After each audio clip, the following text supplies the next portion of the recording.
Okay, listen up very closely, guys. What if I tell you every one of your disadvantages, every one of your shortcomings is carefully and very strategically placed into your life? What if I tell you that every one of your problems has a purpose to serve you and has a lesson to teach you, even though in that very moment it might feel like a course, but trust me when I say this, your disadvantages, your shortcomings, your biggest problems could be your biggest advantage in life. I couldn't be doing what I'm doing right now if it weren't for all the limitations and the problems that I had growing up. One of my biggest disadvantages, one of my biggest limitations and shortcomings when I got into the college was I couldn't speak a word of English. I couldn't understand a word of English. All my studies prior to the college was done in my own regional language. My understanding of English was extremely limited because of that. So when I entered into the college, it was a different world altogether. I immediately realized that everyone around me are far more superior than me. Everyone around me are far more talented than me. I walked around with a chip on my shoulder, afraid, shy, and anxious. I was scared even to approach the teaching faculties or even ask a girl out. I was always felt inferior of others who could communicate and express their views in English. And my only goal at the time was to be able to express my own opinions and own views in English. And that's it. I didn't want anything else. But again, I was a conscious kid. I was extremely conscious of my limitations. So for almost 4 years in my life in college, I kept my mouth shut and listened to everyone around me. I would literally blank out the moment I stepped into the classroom, keeping my fingers crossed, hoping and profusely praying that teaching faculty won't pick me in front of everyone to explain something in the class, because I knew if that happens, I won't be able to put my views across. The first year of college was extremely stressful for me. It was extremely difficult for me. One of the most embarrassing moments of my life was when my parents were called in to the principal office towards the end of the semester, towards the end of the year. They basically wanted to give my parents a heads up that don't be surprised if I don't pass the final exam because of my pathetic grades in all the midterm exams. I still remember the day very vividly. My mom was so scared that she broke down into tears in front of the principal.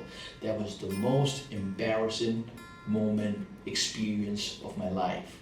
I still get the chills thinking about it. I looked principal and my parents in the eye and told them, I'm not going to repeat this year. I'm not going to let that happen. I'm not going to fail the final exams. No one believed in me, but I couldn't care less. I had no option but to change my methods. I had to change my approach. I had to keep my ego aside, and I had to go out and ask for extra help from the teachers and the friends. I realized I cannot solve this problem by myself. I also realized I cannot write myself off like others had already done it only because I don't know some language. I made a promise to myself that I'm going to figure this shit out. Period. I'm going to learn this language. I'm going to overcome my fear of speaking in front of a bigger crowd.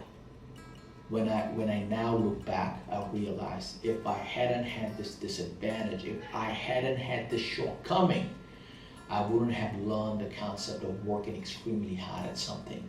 I wouldn't have learned the importance of work ethics. I wouldn't have learned the idea of building the sweat equity without worrying too much about the end product, without worrying too much about the outcome.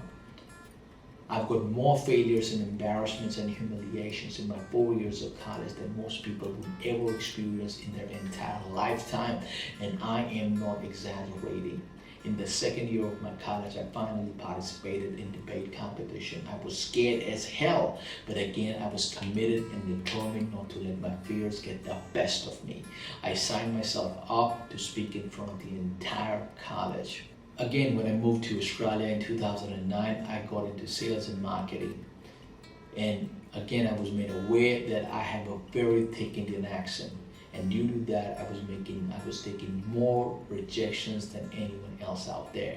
I've had more doors slammed in my face during my first year in Australia than you can possibly imagine. People hanging up on me from right, left, and the center the moment I would open my mouth, because they just couldn't understand what I was saying because of my thick Indian accent. Sales and marketing could be a soul destroying job if you don't know how to handle the rejections. The moment you take rejections personally, you are out of the game almost immediately. But then again, because of all my training in the college of not taking things personally, not taking your failures personally, and not taking rejections personally, I've already developed a thick skin. You could tell me the meanest thing in the world, it wouldn't bother me a bit. It would pass right through me and I wouldn't even notice. I had no mentors and no one to look up to. I had no one to go to with my problems in a new country. I couldn't discuss my problems with my parents because I didn't want them to stress and worry about me. So I turned to books. I started getting my hands on to personal development books, motivation, inspirational books, autobiographies of great people. I started working on my mindset even harder. I would get up 4 in the morning and I would work on myself. I would work on my work before I go to work. I would do that every single day. So my point is, if I had all the skills and answers from the beginning, I wouldn't have turned to the motivational books, inspirational books, and videos for guidance and inspirations. I wouldn't have learned the value of work ethics, and I wouldn't have earned all this money and achieved things that I've achieved at an early age. By the time I was 26 years of age, I was a regional marketing manager for an investment property company with 30 people in my team, where I had the opportunity to work with some great people and achieve nearly impossible goals on a regular basis. I tell you one thing, I would not have this much of fire in my belly if it weren't for all the limitations and disadvantages that I had in the beginning. You can't understand the importance of being strong if you never felt weak and inadequate. I felt inadequate for the longest period of my time when I was in my teens, when I was in my college, when I was doing my master's, when I moved to Australia, when I chose sales and marketing, and when I started my own business. But again, without that, I wouldn't have learned things like resiliency and grit, the importance of working incredibly hard in the face of insurmountable odds. So why I am telling you all of these things?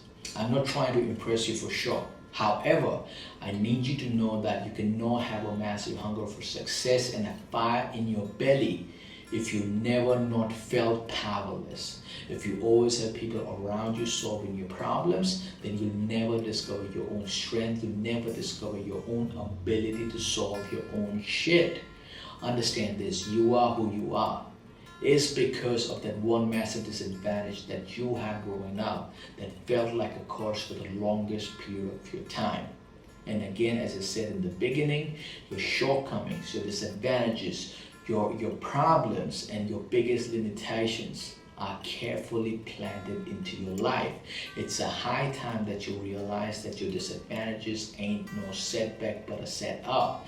Your limitations are carefully and purposefully placed into your life. Now, go do something about it. And that's my